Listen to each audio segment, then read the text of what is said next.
का हमारा टॉपिक रहेगा। और ये आर्बेला की लड़ाई 331 ईस्वी पूर्व लड़ी गई थी।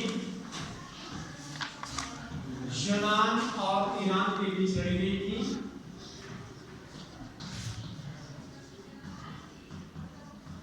यूनान का नेतृत्व किया था सिकंदर ने और ईरान का नेतृत्व किया था डेरियस या दाराशेंसा।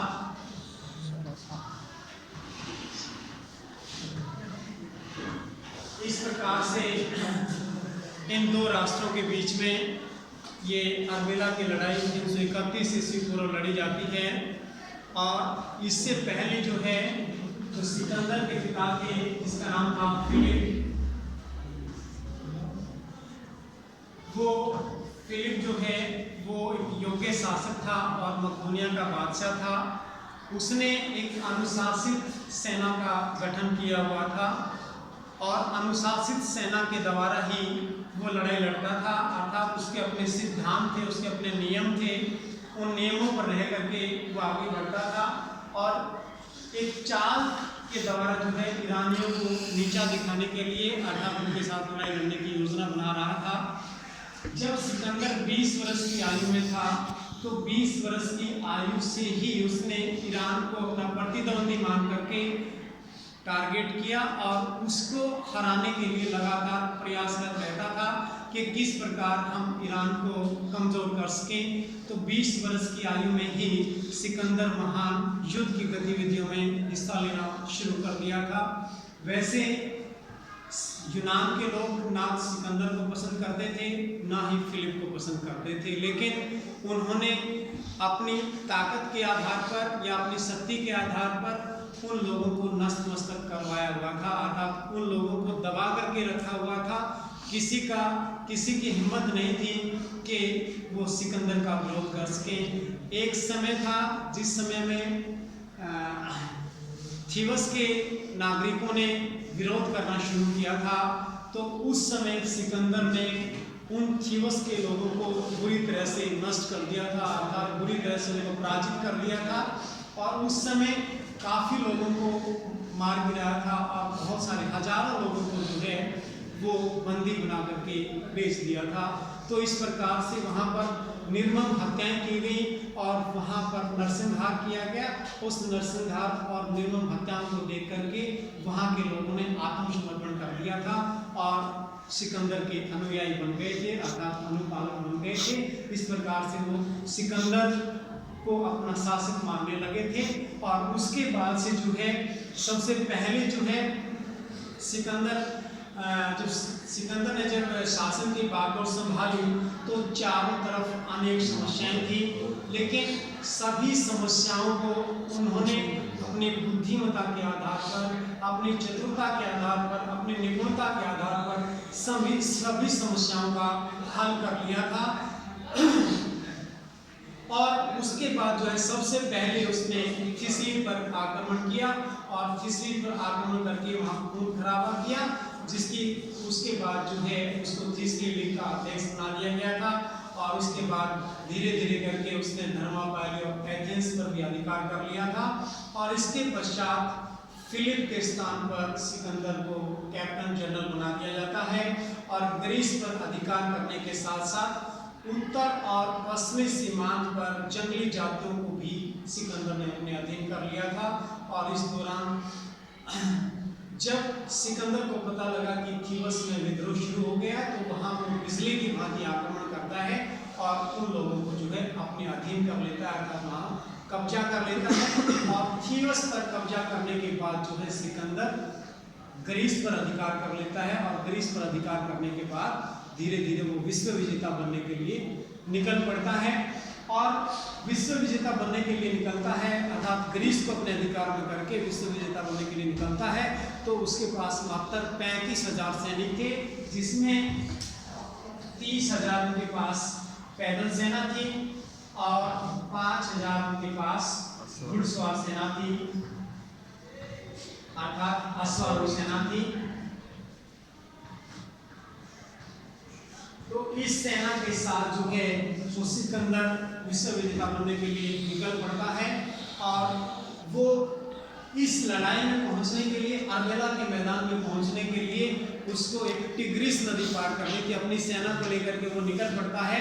और रास्ते में जब अर्बेला के मैदान में पहुंचने के लिए रास्ते में एक टिग्रिस नदी आती है और टिग्रिस नदी को पार करने की उसने योजना बनाई कि निनवे एक जगह का नाम है, निनवे के पास से जो है उस टिग्रिस नदी को पार करना चाहता था, टिग्रिस नदी को पार करना चाहता था। लेकिन जैसे ही उसको पता चला कि टिग्रिस नदी को हम पार कर रहे हैं और निनवे नामक जगह से हम पार कर रहे हैं, तो उसके कुछ सैनिकों ने पता लगाया कि निनवे के पास तो डेरियस ने अपनी सेना का जमावड़ा लगा रखा है, अर्थात अपनी सेना को लगा रखा है और अपनी सेना का कैंप डेरियस ने वहाँ बना रखा है। तो उन्होंने योजना बनाई कि हम यहाँ इस टिग्रिस नदी को जो है वो निनवे के पास से पार नहीं करेंगे। तो उन्होंने योजना बनाई कि हम इस नदी को यहाँ की बजाय असीरियन नामक जगह से पास करेंगे।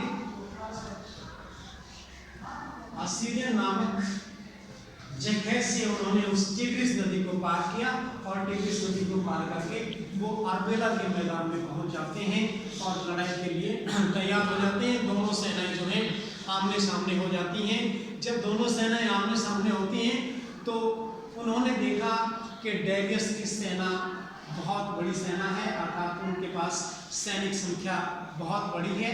तो उन्होंने योजना बनाई कि इतनी बड़ी सेना के साथ हम किस प्रकार से लड़ाई लड़ेंगे। तो जो सिकंदर के कुछ अश्वारोही सैनिक थे जो तेज गति से काम करने में सक्षम थे, अर्थात कुछ गुप्तचर उसके थे, उन्होंने उन गुप्तचरों को अश्वारोही सेना को भेज दिया कि कुछ पता लगाओ डेरियस की क्या योजना है। तो उसके जो घुड़सवार सैनिक, सिकंदर के जो घुड़सवार सैनिक थे वो निकल जाते हैं शत्रु की गतिविधियों का पता लगाने के लिए और इनके पास काफी बड़ी संख्या में सैनिक थे। तो वो सैनिक इधर घूमने के लिए निकले हुए थे। तो इसके जो घुड़सवार सैनिक थे वो इनके कुछ सैनिकों को बंदी बना करके ले आते हैं, पकड़ कर ले आते हैं, अपने कैंप में ले आते हैं और कैंप में लाने के बाद उनसे पूछते हैं, उनसे उनकी योजनाओं के बारे में पता लगाते हैं कि बताइए आपकी लड़ाई लड़ने की क्या योजना है, आपके सेनापति ने आपको किस प्रकार से आदेश दिए हैं, आपकी क्या स्ट्रेटजी है। तो सारी चीज़ें इनसे पूछ लेते हैं और पूछने के बाद सिकंदर जो यूनान का शासक था, सिकंदर अपने सैनिकों को आदेश देता है कि किस प्रकार से हमें क्या क्या करना है। अर्थात वो जो आदेश दिए जाते हैं, उन सैनिकों के सामने जो आदेश दिए जाते हैं, डेरियस के सैनिकों के सामने जो आदेश दिए जाते हैं, वो आदेश सिर्फ और सिर्फ धोखा देने के लिए दिए जाते हैं। सिर्फ और सिर्फ इसलिए दिए जाते हैं कि इनको हम किस प्रकार से जंगल में फंसाएंगे, किस प्रकार से हम इनको अपने जाल में फंसाएंगे। तो वो क्या क्या आदेश देते हैं। सबसे पहले उन्होंने कहा कि हम अचानक हमला नहीं करेंगे। पहले कहा कि हम जो हमला करेंगे वो अचानक करेंगे, उसमें कोई किसी प्रकार से पहले शब्द अर्थात किसी प्रकार के युद्ध घोष के नारे नहीं लगाएंगे। हमला जो है अचानक किया जाएगा और दिन के समय में ही हमला करेंगे, रात्रि के समय में हमला नहीं करेंगे। और जब हमला किया जाएगा तो वो हमला तीव्रता के साथ हम करेंगे, उसके किसी भी प्रकार की कोई कोताही नहीं बरती जाएगी। और उसके साथ साथ उन्होंने कहा कि शत्रु तक पहुंचने के लिए हम युद्ध घोष के नारे नहीं लगाएंगे और किसी भी प्रकार का कोई शोर नहीं करेंगे।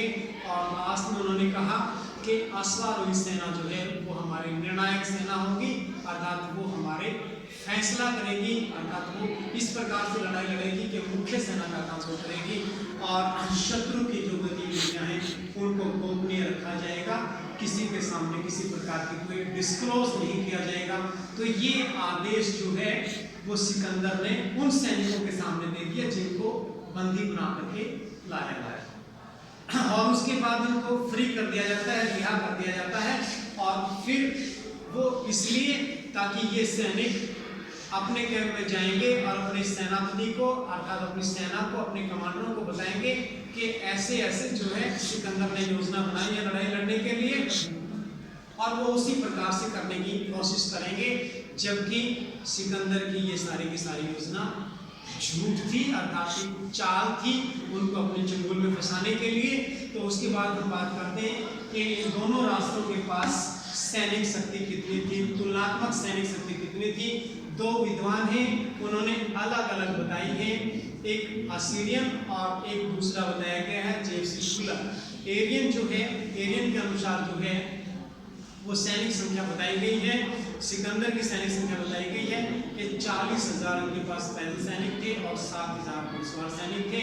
और जेम्स फुलर कहता है कि सिकंदर के पास मात्र 30,000 पैदल सैनिक थे और 5,000 घुड़सवार सैनिक थे। और डेरियस की संख्या के बारे में बताया गया है कि एरियन कहता है कि डेरियस के पास लगभग 10 लाख तो पैदल सेना थी, 40,000 घुड़सवार सेना थी और 200 हाथी सेना थी और 200 रथ सेना थी। तो काफी बड़ी सैनिक संख्या जो है वो डेरियस के पास थी, जबकि सिकंदर के पास उसकी तुलना में काफी कम थी। और दूसरा इतिहासकार बताता है कि कार्टियस के अनुसार जो डेरियस की सैनिक संख्या थी वो लगभग 2 लाख की पैदल सेना और 35,000 घुड़सवार सैनिक, 200 हाथी और 200 रथ सेना जो है। सर कोलारी तो कार्टियस के अनुसार भी हम कंपेयर करके देखें तो काफी कम जो है वो जेम्स फुलर के पास सैनिक संख्या थी। और फिर हथियारों के बारे में बताया गया है कि किस राष्ट्र के पास क्या क्या हथियार थे। तो सिकंदर के पास जो बताया गया है वो 21 फीट लंबा जो भाला था उनका प्रमुख हथियार था, और उसके साथ साथ धनुष बाण, बुलेट, युद्धयंत्र और सुरक्षा कवच जो है वो फुलर के सिकंदर के पास जो है हथियार थे। और डेरियस के पास जो हथियार थे वो थे भाले, बल्लम, तलवार, ढाल। वे रथ जो थे उन रथों में क्रांति नुमा कटान जो थी वो उनके पास हथियार का काम करती थी। तो ये डेरियस के पास हथियार थे। और उसके बाद उन्होंने अपनी सेना का समर्थांतरिक फैलाव कैसे किया, अपनी सेनाओं को युद्ध के मैदान में कैसे लगाया। तो सबसे पहले अपनी सेना का समर्थांतरिक फैलाव किस प्रकार से करते हैं। तो दोनों सेनाएं आमने सामने हैं, तो उन्होंने एक स्ट्रेटजी रची, अर्थात एक चाल चली किस प्रकार से कि एक तरफ डेरियस की सेना है, एक तरफ जो है वो सिकंदर की सेना है।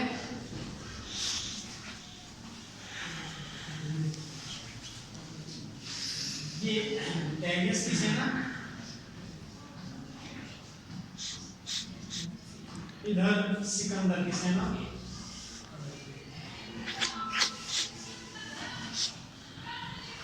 डेरियस ने अपनी सेना को किस प्रकार से लगाया, डेरियस ने अपनी सेना को इस प्रकार से लगाया कि सबसे पीछे जो है वो पैदल सेना को लगाया, और इसके दाएं किनारे और बाएं किनारे जो है वो घुड़सवार सैनिक।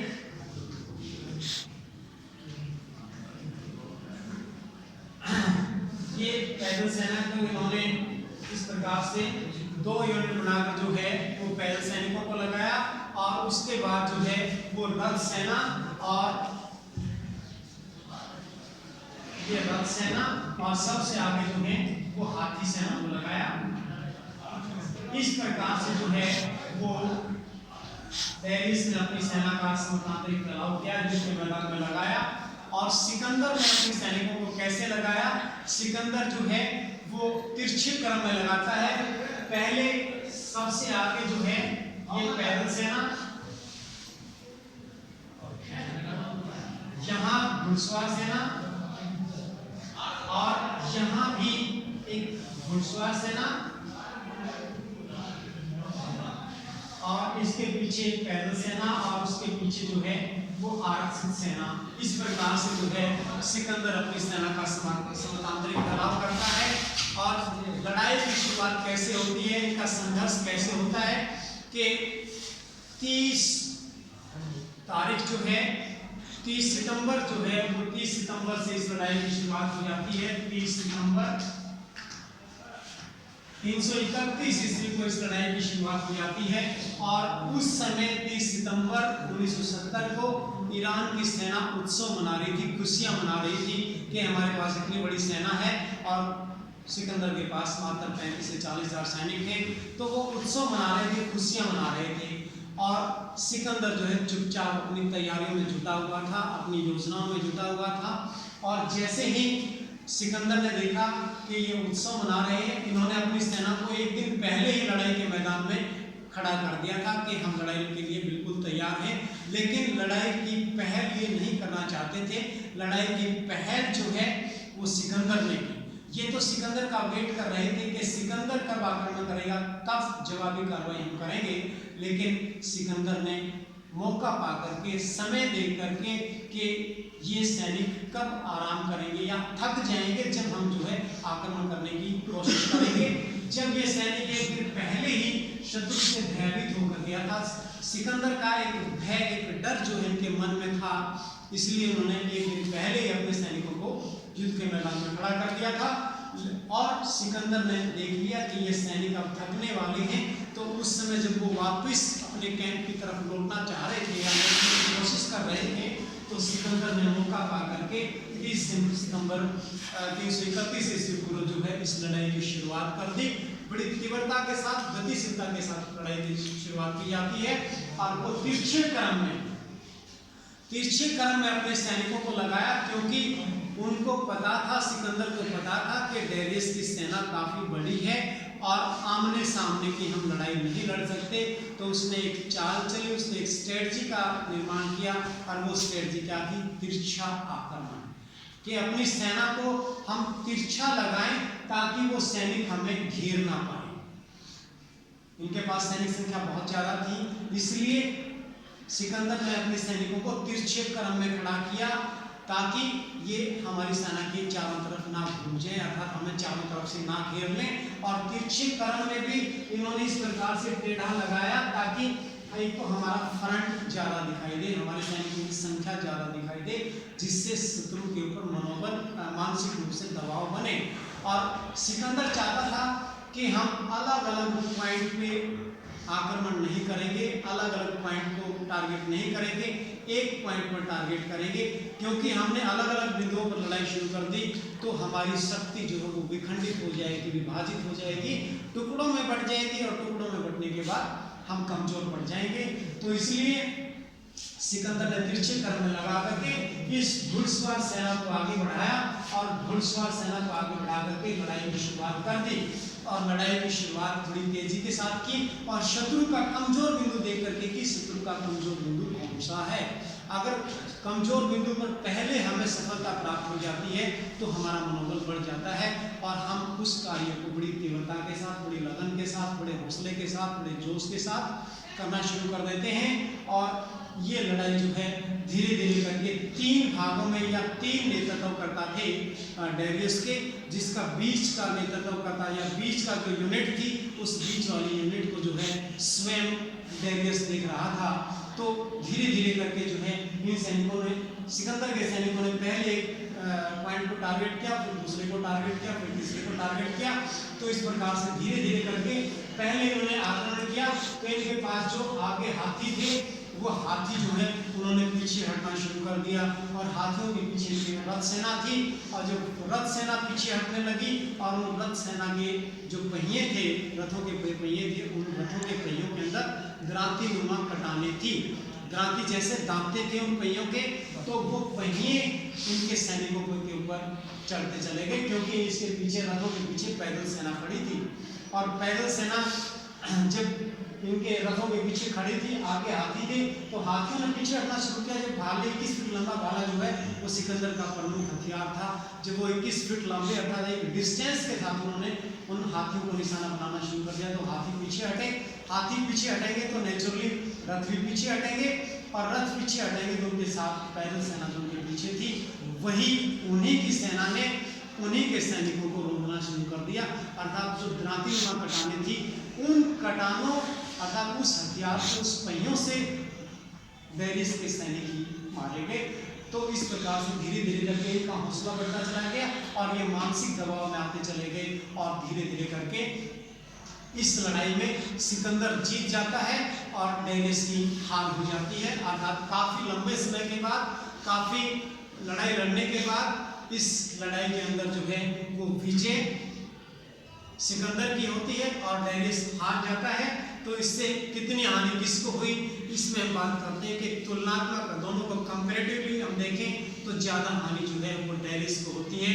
इसमें एरियन के अनुसार बताया गया है कि 3 लाख ईरानी सैनिक मारे गए और 3 लाख सैनिक जो है वो बंदी बनाए गए, जबकि यूनानी सैनिक 100 मारे गए और घुड़सवार सैनिक 1000 मारे गए। तो इस प्रकार से ये हजारों में वो लाखों में मारे गए। तो तुलनात्मक दृष्टि से हम बात करें तो ज़्यादा हानि जो है वो डेरियस को उठानी पड़ी। और दूसरा इतिहासकार बताता है कि 90,000 ईरानी सैनिक मारे गए, 500 यूनानी मारे गए। और तीसरा कार्टिस कहता है कि 40,000 यूनानी सैनिक मारे गए, जबकि 300 यूनानी सैनिक मारे गए। तो कुल मिलाकर के हम इनका निष्कर्ष निकालें तो निष्कर्ष यही निकलता है कि कंपैरेटिवली तुलनात्मक दृष्टि से देखेंगे तो ज़्यादा हानि डेरियस को होती है, सिकंदर को काफ़ी कम हानि होती है। और उसके बाद हम बात करते हैं कि इस लड़ाई से हमें क्या शिक्षा मिलती है। सबसे पहले शिक्षा यही है कि ये सैनिक जो है अनुशासित थे, अनुशासन में रह करके इन्होंने काम किया। मात्र 35 से 40 हज़ार जो सैनिक थे ये अनुशासित से सारे के सारे ट्रेंड थे, अनुशासन में रहे। इनके पास कोई अनुशासन नहीं था, क्योंकि बड़ी सेना, जितनी बड़ी सेना होगी वो उसके ऊपर अनुशासन बनाए रखना बड़ा मुश्किल होता है, अर्थात उसके ऊपर नियंत्रण करना मुश्किल होता है।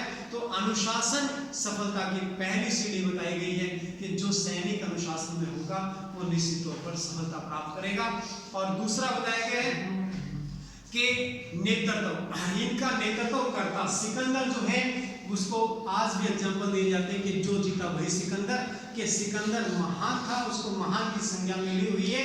और सिकंदर एक अनुशासित था, उसने नेतृत्व करता इतना बढ़िया था क्योंकि उसने नेतृत्व किया अपनी सेना का कि मात्र 35,000 सैनिक थे और 35,000 सैनिकों के साथ उसने 2 लाख सेना के साथ लड़ाई लड़ी।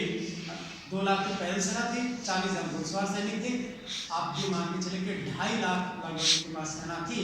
तो इसने नेतृत्व अपनी सेना का इतने बढ़िया किया कि उसने देखा कि बहुत बड़ी सैनिक संख्या है, तो इसलिए उसने अपने सैनिकों को तिरछे क्रम में लगाया और तिरछे क्रम में लगा करके अपने सैनिकों का फ्रंट ज़्यादा दिखाया।